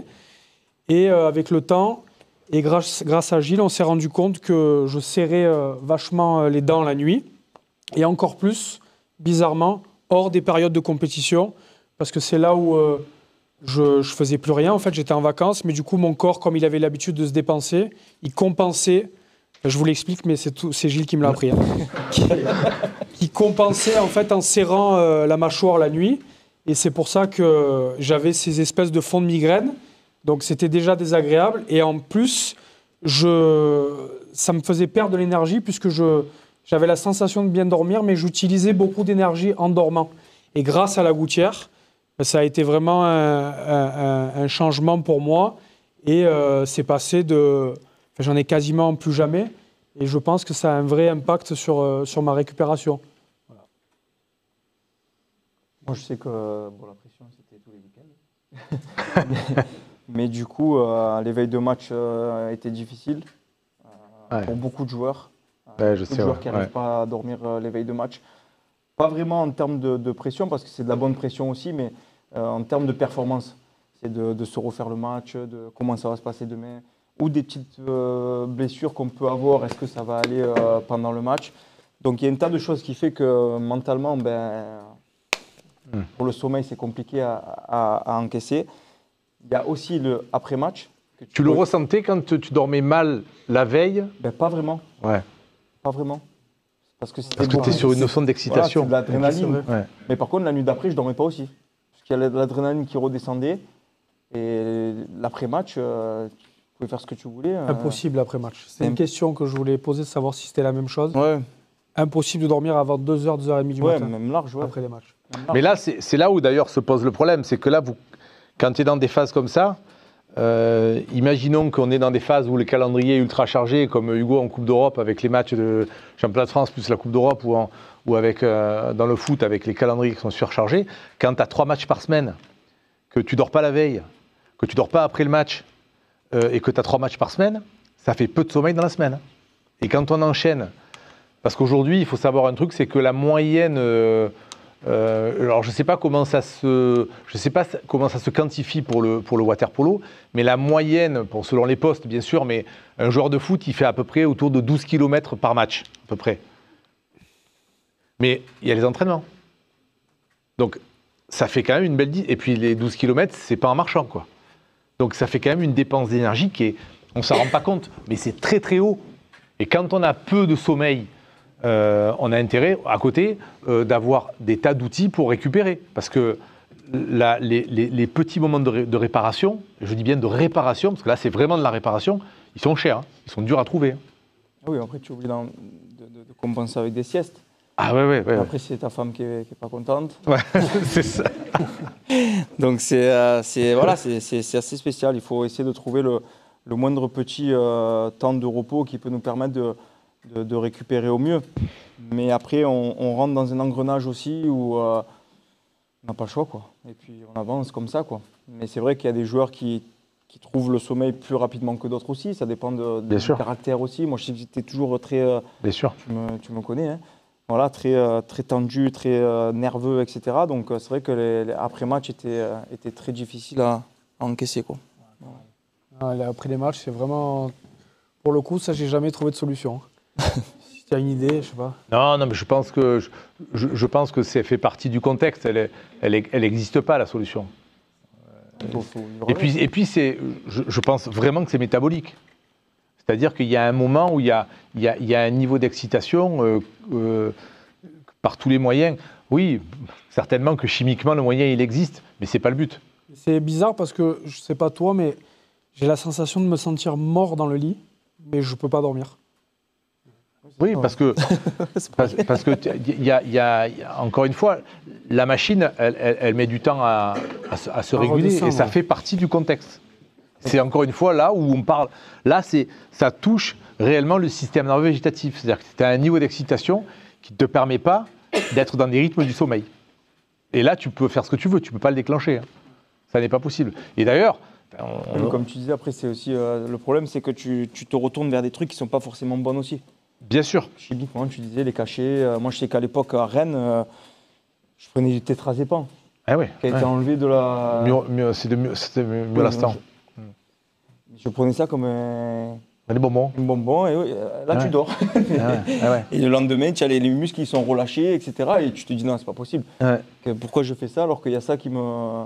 Tu vois, donc, c'est difficile à. En fait, c'est la question de la limite. Comme on disait tout à l'heure. C'est le curseur, et c'est ça qui est, j'allais dire, très très intéressant dans le haut niveau, c'est où on le met. Et après, il y a l'individu, il y a le staff, il y a l'objectif de la performance en haut. Qu'est-ce qu'on fait? Où on le met? Où on décide de le mettre? Alors après, vous avez des joueurs et des personnages qui disent c'est moi qui gère, et puis il y a des personnages et des individus, comme dans la vie de tous les jours, qui se laissent porter et qui peuvent accepter tous les traitements et qui peuvent... Voilà, ça c'est pas un jugement, c'est juste un constat. Mais il y a différents profils et on doit aussi s'adapter à ça. Ouais, puis quand on est en préparation pour une grosse compète avec l'équipe de France, qu'on a 2 mois de prépa et qu'on change d'hôtel ou de pays toutes les semaines et qu'on change de coussin, de matelas, tout ça et tout, c'est difficile en fait de trouver un sommeil régulier. Bien sûr, voire impossible, parce que dans le sommeil, tout comme on l'apprend pour des bébés, il y a la question de la routine. Et la routine du sommeil, elle est très très importante. Et c'est quelque chose qui revient beaucoup dans le sport de haut niveau, parce qu'on est très préoccupé par la qualité du sommeil aujourd'hui. Mais ça ne l'a pas été pendant un moment. Ça ne fait pas longtemps que c'est revenu. Hein. Il y a beaucoup d'aspects qui commencent à vraiment à être pris en compte. On Bien sûr. Tout à l'heure aussi de préparation mentale aussi. Bien sûr. Pour revenir à ça, moi je sais que j'aurais aimé avoir quelqu'un avec qui j'aurais pu parler ces dernières années. Bien sûr. Parce qu'il y a plein d'aspects de la vie de tous les jours aussi, parce qu'il y a le terrain, mais il y a aussi ce qui se passe en dehors, qui fait qu'on reste des êtres humains aussi. Ah oui. Et je sais que voilà, au niveau du sommeil... Mais vous n'êtes pas préparé à ça. On n'est pas préparé à ça. Mais maintenant, oui. Enfin, je pense que ces dernières années, justement, ça s'est démocratisé. Nous, c'est plus un tabou, là, maintenant, il y a... Alors, ce n'est pas un préparateur mental qu'on a, c'est une psychologue qui a été intégrée dans le staff très récemment. Alors, je me retourne vers lui parce qu'elle n'est pas vraiment intégrée au staff médical. C'est un électron plus libre. Mais on a eu du mal à avoir un psychologue ou un préparateur mental qui intègre. Parce que ce sont des gens où aujourd'hui... Alors, il y a certains sports qui sont beaucoup plus fermés, beaucoup plus immobiles. Et ça a été très long à intégrer quelqu'un de cet ordre-là dans un staff médical. Très, très long. Mais la santé mentale dans le sport de haut niveau aujourd'hui, c'est une préoccupation majeure. Majeure. Les contraintes que vous subissez, c'est énorme. Oui, ça existe depuis toujours en fin de compte. Mais maintenant... En Angleterre, ils sont un peu en avance là-dessus. Oui, mais comme on voit maintenant, comme on dit, c'était un peu un sujet tabou aussi. On en parlait tout à l'heure avec Hugo, c'est vrai que le fait d'être sportif de haut niveau, de bien gagner sa vie, etc., on n'avait pas le droit d'avoir... des faiblesses. Des faiblesses, exactement. Mais comme je dis, on reste des êtres humains aussi. Par contre, quand là, récemment, c'était Jerry Renner qui en parle, un gaillard comme lui, de plus de 2 mètres, et qui te dit j'ai un préparateur mental depuis des années parce que j'ai ça que je dois améliorer. Mais ça fait du bien aussi à tout le monde, quoi. Et comme l'ostéopathie maintenant, on le prend un peu plus facilement. Et du coup, les paroles se délient et on s'aperçoit que finalement, c'est un vrai sujet. Bien sûr. Ouais. C'est comme j'ai l'ostéopathie maintenant, bien sûr. Parce qu'on en parle un peu plus et que voilà, c'est rentré dans les mœurs et puis tout le monde est content d'avoir des pratiques comme toi ou comme dans la podologie aussi. Le dernier slide qui est... Alors j'ai mis un... Vous le connaissez, toi tu as joué un moment avec lui, avec Steve, qui est un petit peu... Alors il y en a d'autres, bien sûr, mais qui est un petit peu un exemple quand même de longévité, de rebondissement, d'adaptation à tous les contextes. Et moi, c'est quelqu'un que j'ai suivi. Alors certes, aujourd'hui, il n'est plus à Marseille, mais il est pris en charge par quelqu'un d'autre, mais je l'ai suivi pendant de nombreuses années. À l'OM, il est parti en Angleterre, il est revenu, et il a eu quand même quelques blessures, mais il a quand même une longévité quand même exemplaire, mais c'est un peu à l'image de Hugo et un peu à l'image de Romain. Et il a eu moins de blessures que Romain, et ça c'est parfois un concours de circonstances, c'est le hasard, mais c'est quand même un exemple de longévité. Pourquoi ? Tout simplement parce qu'il a utilisé véritablement le côté préventif de l'ostéopathie. C'est-à-dire qu'il est venu consulter, il a fait son suivi, sans forcément qu'il y ait une raison pour motiver la consultation. Et comme l'a dit Romain, il savait que je venais le mardi ou le jeudi, prenez rendez-vous. Et ça, c'est véritablement là où nous, pour aider à la performance, on est vraiment, vraiment efficace. Parce que l'ostéopathie miracle, moi, des miracles, j'en ai jamais fait. J'en ai jamais fait. Un joueur qui ne peut pas jouer un match, je ne lui permettrai pas de jouer un match. C'est pas vrai. Ou alors, si on arrive à lui faire jouer un match, c'est parce que le kiné, le médecin, le podologue, l'ostéopathe, le psy, le nutritionniste, parce que tout le monde a œuvré dans le même sens et qu'on a réussi à le mettre dans les meilleures conditions pour que, exceptionnellement, il puisse jouer le match. Et surtout, parce qu'il a eu les ressources, il ne faut quand même pas oublier non plus, parce qu'il a eu les ressources de pouvoir se mettre dans la disposition de jouer, d'être compétitif. Mais le miracle, il n'existe pas. Par contre, ce qu'on fait en amont, ça a de la valeur. Ça, vraiment, ça a de la valeur. L'accompagnement, l'éducation, travailler sur un joueur, sur les problématiques de fond, pour prévenir, outre que pour prévenir la blessure, mais pour le mettre dans les meilleures dispositions pour être performant, aujourd'hui, dans le sport de haut niveau, la valeur ajoutée de l'ostéopathie, elle est là. Pour moi, c'est la thématique majeure. Et encore une fois, ça repose sur de la technique. Oui, bien sûr, parce que il faut savoir sur quel levier vous devez actionner, mais pas que. Comme je vous l'ai présenté aujourd'hui, comme on vous l'a présenté aujourd'hui, il y a tous les savoir-être qui sont indispensables et qui doivent être intégrés. Il y a la notion de savoir cerner le contexte, de savoir s'intégrer, enfin tout ce qu'on a pu dire. Mais l'aspect préventif, comme je peux le vivre en ce moment avec Hugo Crouzilla, et même avec Romain, parce qu'aujourd'hui, il est peut-être plus footballeur professionnel, mais c'est un grand sportif. C'est-à-dire que tous les matins, il a son activité physique. Et aujourd'hui, ce qui le préoccupe, c'est de pouvoir continuer son activité physique, c'est de pouvoir garder son intégrité physique. Donc les consultations, il a des douleurs, elles sont motivées parce que il a... Toutes les années, on en a de plus. Donc voilà, aujourd'hui, il y a des choses qui se sont un peu dégradées et il les entretient, mais il a toujours ce comportement préventif. L'idée de se faire retraiter pour essayer d'éviter et de tenir le plus longtemps possible pour pouvoir faire son sport et pour avoir cette autonomie physique. Moi, je pense que... oui, mais après, je pense que même 80% des fois où je viens te voir, j'ai rien. Ah mais non, mais c'est ça. Voilà, donc en fait, ça me permet de jauger un petit peu, de savoir où j'en suis, pour savoir, comme je l'ai dit tout à l'heure, dans les prochaines semaines, qu'est-ce que je vais devoir mettre en place au niveau du sommeil, au niveau de la récupération, au niveau, peut-être qu'il va voir qu'au niveau de l'épaule, il va falloir que j'arrive un peu avant les entraînements, en plus de la partie avec le préparateur physique, qui va appeler pour lui dire, voilà Hugo, là, au niveau des hanches ou le psoas, c'est un peu tendu, donc les prochaines séances, pendant 4, 5, 10 jours, il va falloir travailler dans ce sens-là. Et tout ça, c'est de la prévention, en fait. Exactement. Après, il y a très peu de joueurs qui le comprennent aussi. Oui, c'est étonnant, ça. C'est une éducation qu'il y a à faire dès le plus jeune âge, peut-être en centre de formation. Enfin, je parle pour mon cas en tant que footballeur, mais dans les centres de formation, on leur donne les moyens maintenant de le comprendre. Après, il faut bien évidemment le... Après, moi, il y a toujours quelque chose qui m'interpelle, c'est que j'en discutais hier soir avec des joueurs majeurs de notre équipe, et c'est vrai que ce sont des modèles, c'est eux, véritablement, qui sont des gens qui montrent la direction. Mais moi, pour avoir été sportif de haut niveau avant, je les voyais, les références, je les voyais faire des choses. Je me disais, mais s'ils font ça, c'est que ça a un intérêt pour leur carrière. Donc, je pense quelque part que c'est aussi une question de caractère, C'est un peu du mimétisme aussi, de base. Mais bien sûr, je pense. Celui qui arrive. On invente rien, on apprend des autres. Comme tout le monde se référence un peu à Cristiano Ronaldo à l'heure actuelle au niveau du foot, parce qu'en termes de longévité, il n'y a pas mieux. En termes de physique, etc., il n'y a pas mieux. Donc, qu'est-ce qu'il fait pour qu'il en est là. Après, il y a bien évidemment, tous les corps sont différents. Je parle pour moi en particulier parce que j'ai fait pas mal de choses, mais des fois, mon corps, il m'a pas suivi. Mais dans tous les cas, oui, c'est une sorte de mimétisme aussi. Quand on commence à vouloir prendre soin de soi, on voit ce qui se passe ailleurs, quoi. Voilà. Et on regarde les autres joueurs, on regarde ceux qui ont...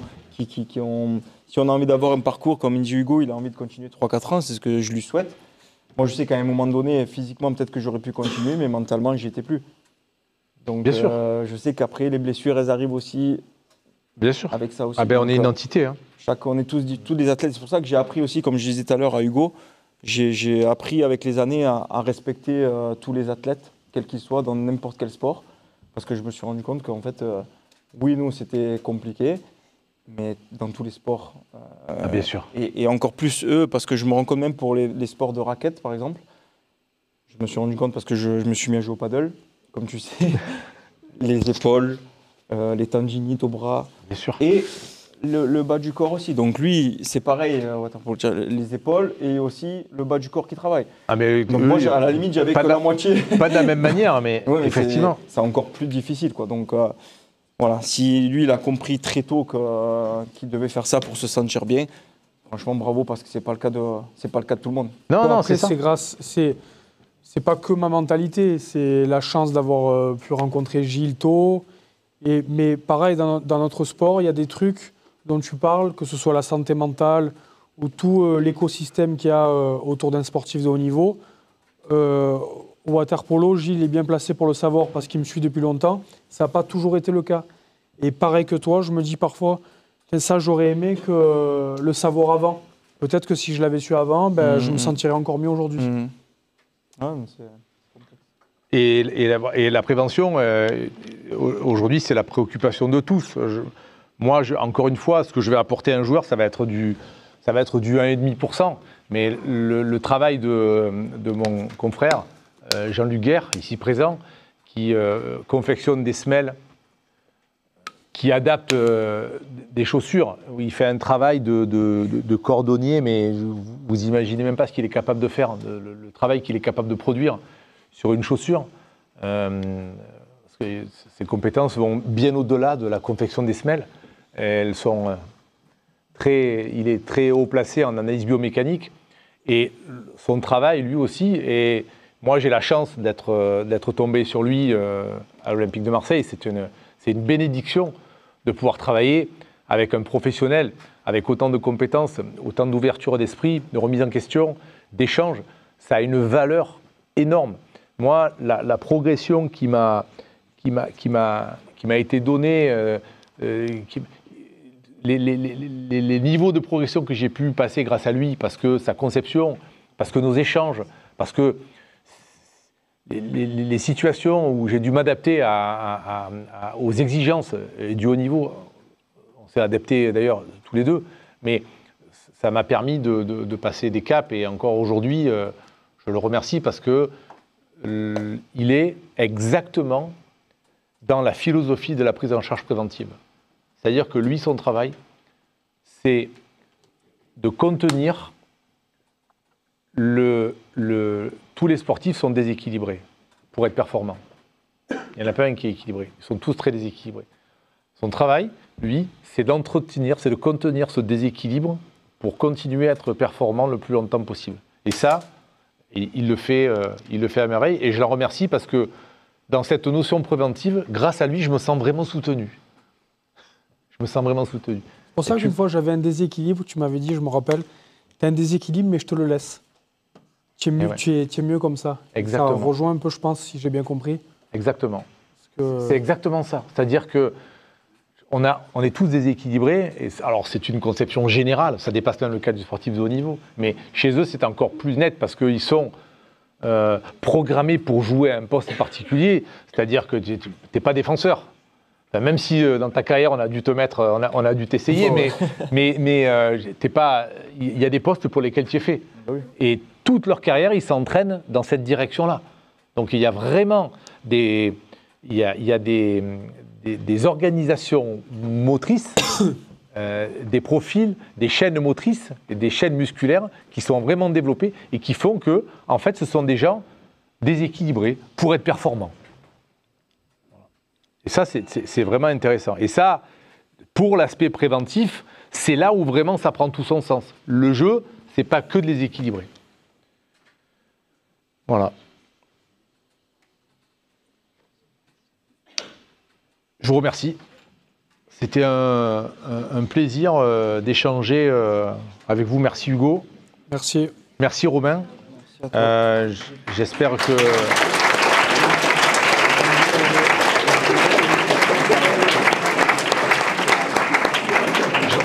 On n'a pas réussi à être calé sur ce que j'avais prévu vraiment, parce que j'avais prévu un court format d'1 heure. On a largement dépassé. Il y a un petit temps qui est réservé à des questions. Moi, je vais juste conclure sur... pour moi, le sport de haut niveau, c'est la résilience. Il faut savoir s'adapter à toutes les contraintes en permanence. Donc, moi, je conclurai là-dessus, en tout cas pour ce qui me concerne. Je ne sais pas qu'est-ce que vous en pensez, mais voilà. Et je vous laisse le mot de la conclusion. Et si vous voulez poser quelques questions, ils sont tout à vous. Hugo ? Bon, j'ai rien à ajouter. Sur la conclusion, ça va être que c'était un immense honneur d'être avec Gilles et Romain. Et face à vous tous aujourd'hui, merci beaucoup pour votre attention. J'espère que ces petits témoignages vous auront apporté quelque chose. Et si vous avez des questions, en tout cas, de mon côté, je ne suis pas pressé, donc n'hésitez pas. Voilà. Non, moi aussi, ça va. Juste, je ne sais pas si à l'avenir, vous avez envie de travailler dans des structures comme ça, professionnelles, où il y a de l'enjeu. Pensez à l'humain. Voilà, Bravo de dire ça. Bravo. Avant vous allez subir des grosses pressions, bien évidemment. Ça sent l'expérience. Voilà, ça sent l'expérience. Ça sent le vécu, ça. Mais pensez à l'humain, parce que voilà, derrière n'importe quel athlète, il y a des êtres humains comme vous. On a nos qualités et nos faiblesses aussi. Et voilà, au-delà de la pression du résultat, on est là. Donc voilà, juste si vous avez, j'espère pour vous, ou si vous en avez envie de travailler dans des structures comme ça, ça arrivera. Donc je pense que vous penserez à ce petit échange. Voilà. Merci à vous en tout cas de nous avoir écoutés et d'être là. Merci.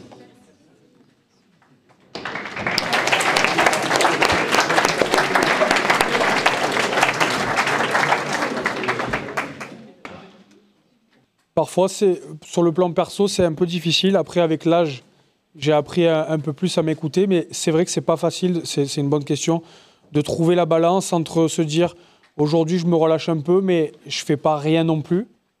Surtout que, là, je parle personnellement, j'ai un profil où ça dépend vraiment des athlètes, mais j'ai besoin, moi, de m'entraîner fort pour être bon. Donc, c'est difficile les moments où je dois relâcher. Moi, je suis un peu dans ce truc-là aussi où j'ai tellement été un passionné en fait, de football que tous les jours, j'étais à fond. Ce qui m'a un peu desservi aussi. Parce que le plus important, comme je dis à chaque fois, c'était le week-end. Et je voyais des joueurs, en particulier à l'OM, qu'on a côtoyés, qui foutaient rien la semaine. On en a partout. Mais par contre, qui étaient des phénomènes le week-end. Et j'ai appris avec le temps aussi à être un peu plus comme ça. Même si, moi, quand j'étais sur le terrain, il fallait que je fasse des belles choses, il fallait que je me dépense, il fallait que je transpire. Alors que certains joueurs étaient plus dans la grosse préparation physique d'avant-saison. Et après, c'était que de la gestion en fait, tout au long de leur saison. Et en revanche, le dimanche ou le samedi, ils étaient exceptionnels. Donc, toi, tu t'entraînais plus après en plus. Tu avais un préparateur physique en dehors? Non, j'avais pas de... Tu avais préparateur? Mais tu en faisais Tu es obligé de compenser aussi, de faire... Mais au final, voilà, c'est ceux qui ont le plus réussi, entre guillemets. C'est ceux qui arrivent dans cette gestion quand même, qui connaissent leur corps aussi. Et tel entraînement, ils vont s'entraîner ou pas d'ailleurs, parce que tu peux le choisir. Mais c'est vrai que moi, j'étais toujours dans le dur et je pense que ça m'a desservi quand même. En fait, je me suis longtemps posé cette question.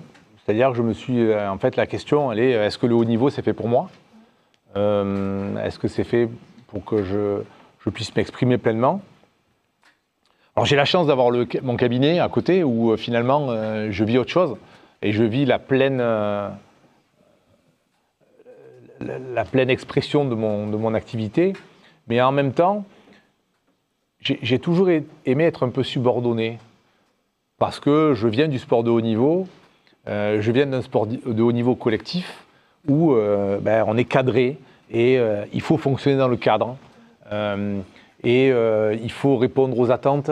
Et moi, ce que je vis aujourd'hui dans le haut niveau, je le vis un peu avec l'état d'esprit de l'ancien sportif que j'étais. Donc, en fait, j'ai jamais eu de mal à m'adapter aux contraintes. Typiquement, l'exercice du travail sous pression, c'est vraiment quelque chose qui me plaît. C'est-à-dire, moi, c'est là où je me sens vraiment le plus à l'aise, où pour moi, mon activité a du sens, où je me sens vraiment à ma place. Autant, dans les échanges, dans les interactions, parfois, où il y a des choses qui me paraissent trop superficielles et trop futiles, dans le sens de la performance, ça peut me peser, personnellement, mais autant quand je suis avec un joueur et que je travaille et que j'essaye en tout cas de lui apporter ce que je peux faire, c'est vraiment là où je me sens à ma place. Et peu importe le contexte, mon rôle à moi, que je sois dans une situation critique, dans une situation de stress, parce que comme ça a pu l'être cette semaine où on perd un match, et c'est vraiment lourd de conséquences. On ne peut pas l'imaginer, mais quand on est en immersion, c'est un climat qui est pesant, qui est lourd. Moi, mon travail, c'est de prendre la bonne distance, c'est de me repositionner, d'apporter une certaine forme de soutien à la personne que j'ai en face, mais à la fois de ne pas le mettre en avant non plus, trop, mais d'être objectif sur les éléments avec lesquels je vais échanger, et non, d'exercer une petite partie de ma pratique dans cette activité-là. À la limite, je trouve ça très intéressant. Parce que, justement, ce qui fait la différence, c'est le filtre. C'est-à-dire, qu'est-ce que je vais devoir utiliser pour être le plus efficace?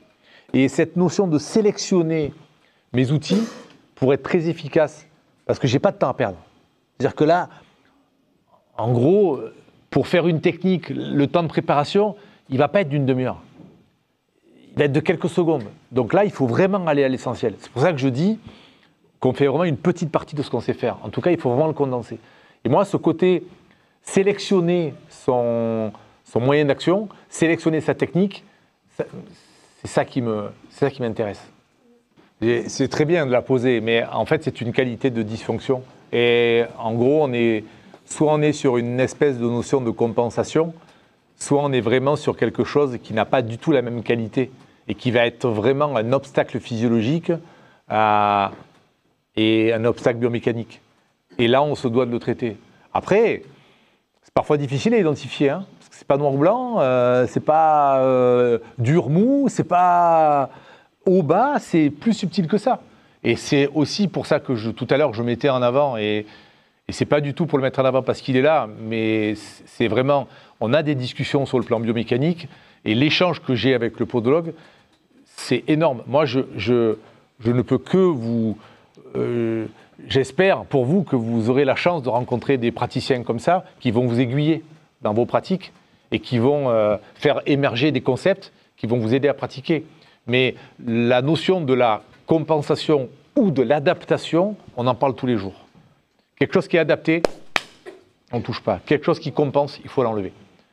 Donc, c'est pour ça que je disais en introduction, j'aime pas intellectualiser les choses. Parce que, très honnêtement, je vais pas vendre mon savoir, c'est pas vrai. Encore une fois, je suis pas meilleur que les autres. Mais c'est juste de la qualité, ça. Et je suis obligé de vous dire qu'au final, ça fait 30 ans que je travaille. Oui, peut-être que ça fait maintenant 18 ans, 17 ans que je travaille dans le haut niveau. Peut-être que c'est ce qui fait à un moment donné la différence aussi. Voilà. Alors en fait, c'est très simple. C'est juste une question d'efficacité. En fait, c'est juste une question d'efficacité. C'est-à-dire que à ce niveau-là, il n'y a pas de compromis, il n'y a pas de sujet s'il n'y a pas de résultat. C'est-à-dire que autant quand on est en cabinet, on peut organiser un traitement, on peut l'emballer. Autant quand on s'adresse à un sportif de haut niveau, cette notion-là, elle n'existe pas. C'est pas possible. Il faut qu'il y ait du résultat. Donc, quelque part, peut-être que c'est l'efficacité qui fait la différence. En tout cas, c'est... Oui, mais encore une fois, comme le joueur, il valide ça, et comme le joueur, il reconnaît l'efficacité de cette prise en charge, finalement, à la fin, il n'y a plus de sujet. C'est-à-dire que le staff va se retourner, va dire, mais en gros, mais qu'est-ce que tu as fait? Plutôt que de dire, mais tu fais quoi? Et là, la différence, elle est là. Et il faut juste savoir l'expliquer. Après, sur la question de la longévité, je pense juste que j'ai toujours respecté mes interlocuteurs. J'ai toujours accepté les erreurs que j'ai faites et je suis toujours resté à ma place. Après, je ne suis pas... Discret aussi. Ouais, il y a une forme de discrétion. Je pense qu'une qualité, si je peux me permettre, c'est aussi que ça fait autant d'années qu'il travaille à l'OM et pourtant, on ne l'a jamais vu sur l'équipe. Non, mais c'est vrai. Mais après, c'est pas mon rôle. Oui, mais il y en a qui auraient aimé se mettre en avant en travaillant à l'OM. Oui, mais c'est pas mon rôle. Après, j'ai la chance de ne pas avoir besoin de cette exposition. C'est une qualité. Pour m'épanouir. Je considère que l'ostéopathie, comme le rôle du soignant, c'est un rôle qui doit être... qui mérite aucune exposition. Et du reste, je pense que quand on est trop exposé, on ne peut plus faire son travail. Moi, la notion de la bonne distance, ils sont là aujourd'hui. On a un rapport qui est bien au-delà du patient praticien. Je leur ai demandé, je ne me serais jamais permis, par exemple, de proposer à un joueur en pleine activité de venir. Pour la bonne et simple raison, c'est que ce ne sont pas des gens avec qui j'ai des échanges. C'est-à-dire ce ne sont pas des amis. C'est des patients, c'est des gens pour qui je travaille. Je mets tout en œuvre pour qu'ils aillent bien. Je m'inscris dans le staff médical, dans l'exigence des médecins. C'est eux qui décident de ce que je dois faire ou pas. J'essaye de le faire. Je réponds juste à la demande. Mais moi, je suis qu'un petit maillon. Je ne suis rien de plus que ça. Mais il ne faut pas dépasser ses prérogatives. Voilà, c'est juste ça. Mais encore une fois, pour répondre à ta question finale, le but de l'efficacité, c'est celle-là. C'est-à-dire que quand le joueur, de toute façon, il va reconnaître l'efficacité du travail qui est fait, que ce soit par moi, par le podologue, par le kiné, l'efficacité ou la véracité du diagnostic a été posé par le médecin, il n'y a pas de sujet. Il n'y a plus de sujet. Globalement, aujourd'hui, les joueurs, ils sont assez éveillés, assez éduqués pour mesurer les compétences de chacun. Voilà. Et un joueur, si ça ne va pas sur un joueur, 2 joueurs, 3 joueurs, tu ne peux pas faire long feu, quoi. Enfin, tu ne peux pas faire long feu, mais c'est normal. C'est un joueur qui n'est pas performant, il ne va pas rester dans un club. Pourquoi un kiné ou un ostéo, un podologue qui ne serait pas performant resterait dans un club? Enfin, on est soumis aux mêmes exigences, hein. C'est pareil. Hein. Enfin, oui. Sinon tu sautes. Oui. Et en plus, c'est facile. Hein. S'il y a 2-3 jours qui remontent l'information que... bien sûr. C'est comme tout, hein. Oui. Comme dans tous les métiers, de toute façon. Ça peut aller très vite. Bien sûr. Est-ce que vous sous-entendez que ce qu'on peut vivre dans un staff de haut niveau, on aimerait pouvoir le vivre? Alors là aussi, je peux parler de mon expérience, c'est-à-dire que moi, j'ai travaillé dans des équipes pluridisciplinaires. Au-delà de ce que je vis dans un staff où en fait on est concentré sur 22 joueurs qui sont nos préoccupations quotidiennes, il y a des réunions, Jean-Luc et moi-même sommes présents au staff 2 fois, parfois 3 fois par semaine. Lui, parfois 4 fois le dimanche, la nuit, quand on l'appelle pour faire les semelles, pour confectionner, pour soigner des doigts de pied de joueurs qui ont souffert, bref. Mais on est concentré sur 22 joueurs, on a des meetings réguliers pour échanger sur un joueur, et on adapte tous les process par rapport à ça. Même quand on travaille dans une équipe pluridisciplinaire, pour avoir participé à travailler dans une équipe pluridisciplinaire, dans le libéral, avec des chirurgiens, des médecins qui sont ultra compétents, mais ils n'ont pas le temps. À aucun moment on va se voir, on va se réunir pour parler d'un patient. Alors que là, on le fait tous les jours. Tous les jours, on passe la liste des 22 joueurs en revue. Qu'est-ce qu'il a, comment il a dormi. On fait tout en revue. Donc, c'est là où l'accompagnement, c'est pour ça que je vous dis, les process qui sont mis en place dans le sport de haut niveau, c'est juste que l'organisation médicale en France aujourd'hui ne peut pas permettre à un kiné de voir un patient par heure. C'est pas possible. Moi, je le vois même maintenant. Mais Quand je vais chez le kiné, bon, j'ai arrêté le foot pour plus aller chez le kiné, mais bon, j'y vais toujours. et je le vois que 1h30, quand j'étais professionnel, 1h30 avec un kiné ou n'importe quel praticien qui pouvait m'aider, il était avec moi pendant l'heure et demie. Si je vais 1h30 chez le kiné, si elle est, allez, 20 minutes avec moi. Ah ouais, c'est ça. 15 minutes. Et je crois qu'elle est 20 minutes parce que c'est toi. Oui, sans doute. Eh oui. Mais sinon, voilà, c'est là, je vais voir un autre patient, je vais en voir un autre. Mais attention, hein, il n'y a rien contre les kinés. Hein. Non, ils ne peuvent pas. Ils peuvent pas. Ils peuvent pas, c'est pas possible. Donc, c'est compliqué. Ouais. Extérieur à ça. De dupliquer ça, très très compliqué. Vraiment. Il y a une dernière question. Oui, comme je l'ai dit, je pense qu'aux États-Unis, déjà, il y avait cette approche qui était déjà différente, où le sport, le football était le cinquième, et toujours le cinquième sport là-bas. Il y a le basket, il y a déjà beaucoup d'athlètes en place qui sont capables d'apporter des réponses par rapport au fait d'avoir cette prévention dans n'importe quel domaine médical. En Chine, en revanche, c'était complètement à l'opposé. C'est-à-dire que j'avais pas tout ça, quoi. Et puis, ils n'étaient pas très ouverts, je dirais, à la nouvelle technologie, entre guillemets.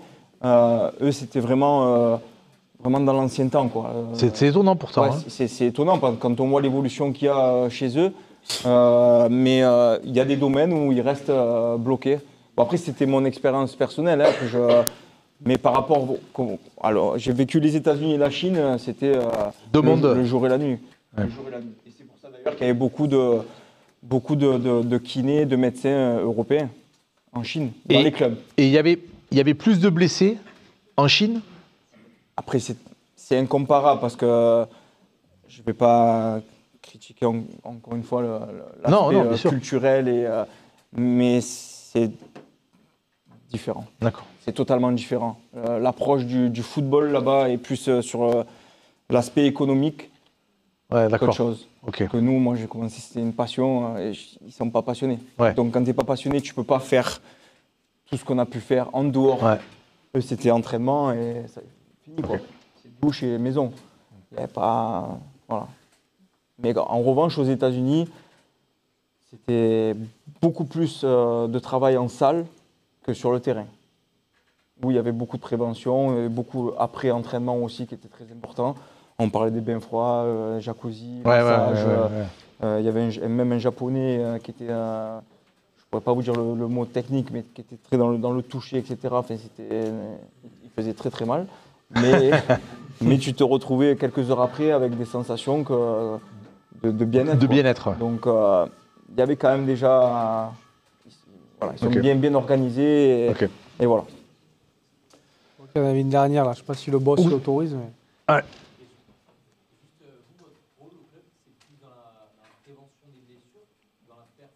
Non, moi je m'inscris dans la performance. Moi, il faut que je participe à amener. Je participe d'une manière indirecte, bien sûr, à la performance de l'équipe, mais pas que moi. Moi, je m'inscris dans un staff où, de toute façon, les priorités, les objectifs sont définis par l'équipe de direction et sont définis par un entraîneur. Et c'est lui qui fixe les exigences. C'est-à-dire que nous, on doit s'adapter à ça. Les horaires d'entraînement, le calibrage des entraînements, le contenu, l'organisation avant-après, comment ça se passe. Donc, nous, on doit s'adapter. Mais à la question, oui, je m'inscris dans la performance. C'est mon objectif. Alors, après, il faut que je fasse ma cuisine interne. Qu'est-ce que je vais extraire de mes compétences pour être le plus efficace ou le plus efficient pour organiser et participer à cette performance. Voilà, la question elle est là. Merci beaucoup, merci. Merci. Merci.